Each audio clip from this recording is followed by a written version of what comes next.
This is simply the best way to polish your crankshaft. As you can see on the screen, it's better for the crankshaft to be rotating. Do you know why? So that you can have a balanced polishing. If the crankshaft is static or is not rotating, that simply means that you may not have a balanced polishing. That is why when I want to polish my crankshaft, I'll usually take it to a machine shop. Then you can use hand to still polishing it. This is not a machine polish, but simply the machine is helping you to rotate the crankshaft, and this is the best way to have the best crankshaft polishing. Why do you want to polish your crankshaft? In order to enjoy smooth surface of your crankshaft journal, you need this thing. If not, you'll be having issue with your metal and your crankshaft.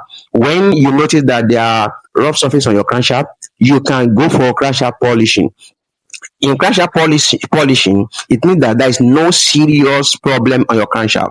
So you have to ensure that you polish the crankshaft, and this is the best way to go about it. As you can see, the machine is rotating the crankshaft. As the machine is rotating the crankshaft is I'm using sandpaper and rope, which is something you can do as a DIY.